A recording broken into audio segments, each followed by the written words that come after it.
RLP के chief और RLP के सांसद हनुमान बेनीवाल हैं, जो कि अपनी बात बेबाकी से रखते हैं।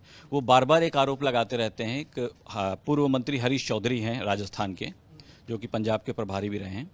उनको बार बार कहते हैं कि ये अशोक गहलोत के जूते चप्पल उठाते हैं, मतलब कांग्रेस के बड़े नेताओं के जूते चप्पल उठाते हैं, इसलिए कांग्रेस में।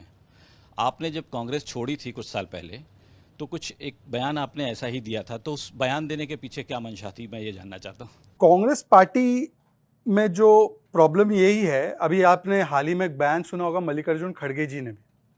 देखिए क्या है ना कि सच को जितना भी दबाएंगे ना, वो किसी ना किसी रूप से प्रकट हो ही जाती है। खड़गे जी ने कहा कि मैं धन्यवाद करता हूं प्रथम परिवार का कि उन्होंने मुझे अध्यक्ष बनाया, उनके ही समर्थन से मैं अध्यक्ष बना। उनके ही बोलने पर, पहले तो बोलना बोल दिया, फिर उन्होंने करेक्ट किया, फिर बोला उनके समर्थन से मैं बन गया। कुल मिला के उन्होंने एक बात स्पष्ट कर दी कि वहां पर जैसे नॉर्थ कोरिया में लोकतंत्र नहीं है, जैसे चीन में लोकतंत्र नहीं है, वैसे लोकतंत्र मुक्त जोन ये कांग्रेस पार्टी है। उसी प्रकार नॉर्थ कोरिया की तरह ही है, बिल्कुल हूबहू। नाम में रिपब्लिक है नॉर्थ कोरिया के, इनके भी नाम में डेमोक्रेटिक है, कहीं कहीं कुछ कुछ लगा देते हैं, डॉट वॉट के साथ सारी चीजें लगाते हैं। पूरा मतलब ऊपर से लेबल सब ठीक है, अंदर से कुछ अलग है। दूसरी बात, यहां पर जैसे हमारी पार्टी में क्या है कि हम पार्टी को परिवार मानते हैं, तो प्रधानमंत्री तो परिवार जन पूरे देश को बोलते हैं, हम देश को परिवार मानते हैं। यहां पर परिवार को पार्टी मानते हैं, मतलब इनके पार्टी में केवल परिवार के 3.5 सदस्य ही है, बाकी सब जो है उनके यहां पर। अब तो मैं कहूंगा कार्यकर्ता तो मैं नहीं कहता, कांग्रेस में शेयर होल्डर है कुछ, और कुछ जो है वो शू होल्डर है। शेयर होल्डर और शू होल्डर मैं आपको बताता हूं क्यों। कांग्रेस एक प्राइवेट लिमिटेड कंपनी है, उसकी मालकिन या उसके मालिक एक परिवार है, उस परिवार के सदस्य बोर्ड है, बोर्ड ऑफ डायरेक्टर्स है। इतना बड़ा टेबल नहीं है, किचन के टेबल पे ही बैठ जाते हैं। उनके लिए इंदिरा भी इंडिया है, इंडिया भी इंदिरा है, कांग्रेस इक्वल्स गांधी और गांधी इक्वल कांग्रेस है। अब उन्होंने इसके अलावा एक CWC बनाई है, उसको कुछ लोग कांग्रेस वर्किंग कमेटी भी कहते हैं, कुछ लोग सोशल मीडिया पे नहीं कहना चाहिए, अच्छी बात नहीं होती, चमचों वाली कमेटी भी बताते हैं। पता नहीं क्यों बोलते हैं ऐसे, मैं इसके सख्त खिलाफ हूं, नहीं बोलना चाहिए चमचों वाली कमेटी। ये जो चमचों वाली कमेटी है, sorry CWC Congress working committee है, सच आ ही जाता है मुंह से।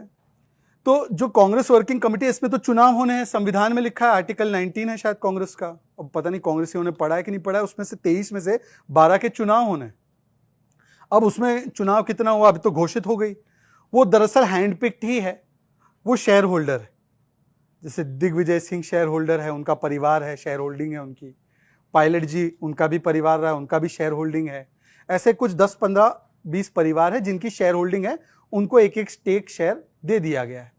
मेन ओनरशिप इनकी है, परिवार एक परिवार की, फिर छोटे छोटे ओनरशिप ये शेयर होल्डर की है, और बाकी सब जो है वो शू होल्डर है। भाई वो शू होल्ड करने के अलावा कोई काम नहीं बचा उनका। जैसे मैं भी था तो मैंने क्या कहा था, मैंने कांग्रेस में केवल इतनी बात कही थी कि भाई असली चुनाव करते हैं, जो आज तक नहीं हुए, खड़गे जी मान रहे हैं। मैंने कहा चयन नहीं करते, कॉरोनेशन नहीं करते, सिलेक्शन नहीं करते, इलेक्शन करते हैं, वहां पे तो नहीं हो पा रहा था। मैंने कहा राहुल जी के अलावा जो मेरिट के आधार पर, नॉट सरनेम के आधार पर, उस व्यक्ति को नेतृत्व करने का मौका मिलना चाहिए, वो भी नहीं माना। और उनकी जो एक विचारधारा रही है तुष्टीकरण की, उससे दूर हटके राष्ट्रवाद की ओर चलते हैं। तो इन तीनों बिंदुओं पर तब भी वो विरोध करते थे, आज भी विरोध करते हैं। और जो विरोध करता है वो बाहर जाता है या छोड़ देता है, जो विरोध नहीं करता है वो केवल परिवार का झंडा या परिवार का जूता उठाता है। और वो कुछ लोग करते हैं जिनको असहनीय है। हेमंता बिस्वा शर्मा को असहनीय था, वो निकल गए। मुझे असहनीय था, मैं निकल गया। जिनसे नहीं सहन हो पाता, जो पार्टी के लिए आए हैं या जो देश के लिए आए हैं, वो परिवार के जूते नहीं उठा सकते तो नहीं उठाते। जो शू होल्डर और शेयर होल्डर बनना चाहते हैं वो वहां पर है। अब वो शेयर होल्डिंग कितने दिन रहेगी और शू होल्डिंग कितने दिन होगी,